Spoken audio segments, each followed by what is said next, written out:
I've been coming to Taiwan for many years. I think my first trip was 16 or 17 years ago. And never before have I thought it as important as I do now for Americans to understand what's going on in Taiwan, or for the Taiwanese to understand what's going on in the United States.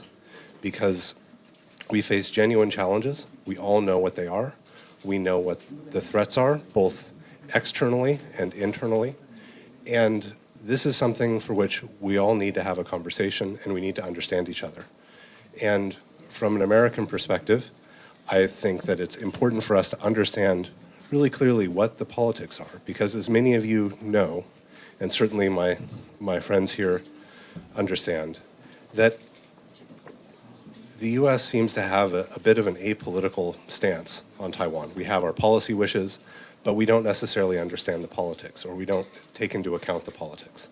And I think it's really important to have frank conversations behind closed doors, to think about what is going on, and that we understand each other's choices, we understand what can be done, and we understand that we all share, whether you are a legislator, president of a think tank, a reporter, or anyone else, we share the most important title that anyone can have in a democracy, which is that of citizen.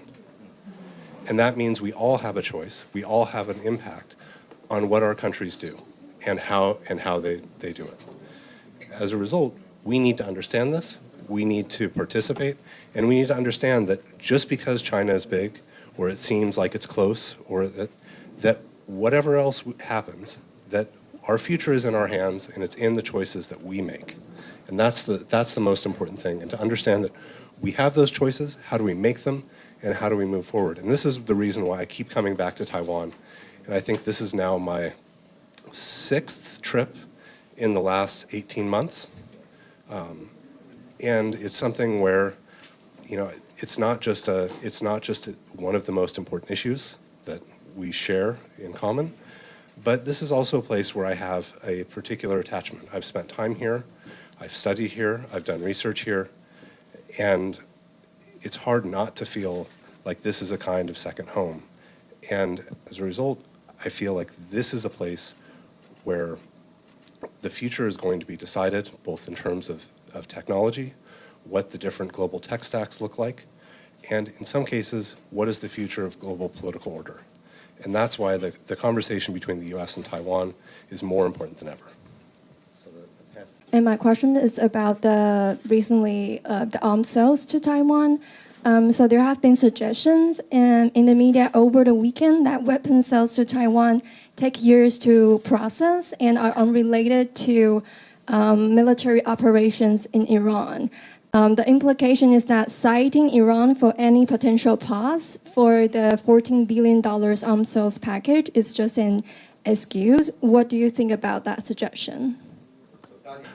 I would agree with that, because there's no way in which FMS that has been decided or notified could be associated with operational inventories or anything else that have taken place with respect to the Operation Epic Fury.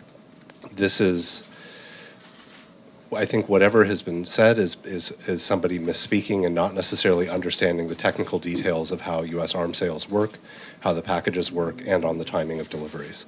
So I don't think we can look at those two things unless you can look back at past sales and look back at things that should be delivered this year, that you can say that there's any direct relationship, and that's not the way that those discussions have been taking place, and it's not the way the insinuation was made. So I think these are separate issues and should be treated that way. So my question would be I would like to know, Peter, your understanding of President Trump's remarks about Taiwan. So he mentioned that he doesn't want anybody to go independent, right, in his remarks. And now you are now sitting among DPP lawmakers, and the party is more like an independent-leaning party. So what do you think of Trump's remark? How do you understand what he meant by that remark? And also just so you have been in the state, so you're working for Jamestown Foundation. So what do the people in the U.S. think of his remark about Taiwan? So can you tell us about it? Thank you. So first, let's be clear. Jamestown, if you look at our publications, you're not going to find a lot of policy recommendations, because what we're trying to do is understand our adversaries in their own words and in their own terms. And sometimes that means helping Americans understand their allies in their own words and in their own terms. And that means that, yes, I have friends across the political spectrum in Taiwan, blue, white, green, whatever those may be, because at the end of the day, I can't read the Liberty Times if I want to understand the Kuomintang. I can't read UDN to understand the DPP. And therefore, you have to be willing to talk to everyone. So please don't read anything into I'm sitting with, but we've known each other for many years, have had lots of conversations. I think Puma and I met 7-8 years ago. On the street. And so say that.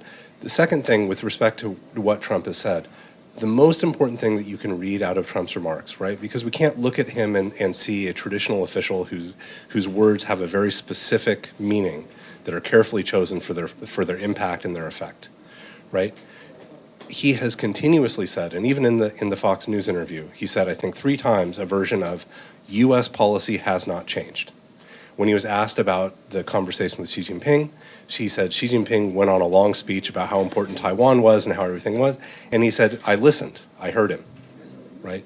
He didn't sit here and say, oh, Taiwan is a bargaining chip. He didn't say, he said, essentially, our policy is our policy, it's not changed. He was asked how Taiwanese should feel about it, like they should feel neutral because nothing's changed, right?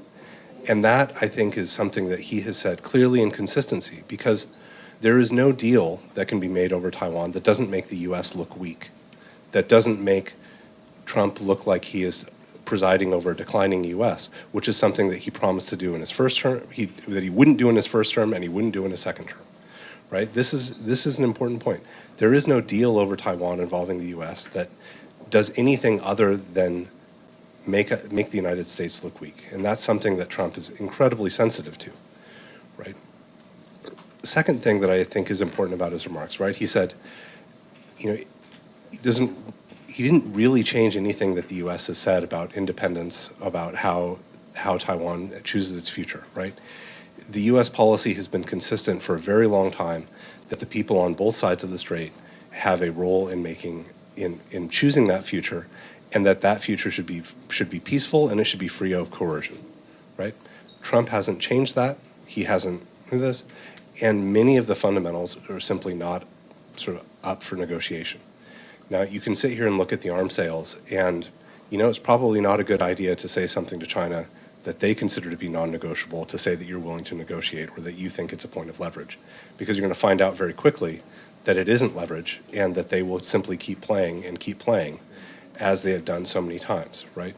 You can see them right now doing what they have done in the past, what they did to the last administration, what they've done to the Obama administration, the Bush administration, others before, which is to create a kind of tyranny of the schedule so that there's never a good time to take a competitive action, that there's never a good time to move forward with an arms sale to Taiwan, that there's never a good time to have serious defense talks with Japan about what can and should be done, right? And this is where, right, many people have fallen victim to the trap that you can have an agreement with the PRC or with the CCP itself and have something that is meaningful when they consider their interests to be on the line. So it's important to remember that did the CCP change its objectives? Has it changed its willingness or its stance on democracy? Has it changed its values? No, none of those things have changed. And therefore, this is the consistent situation.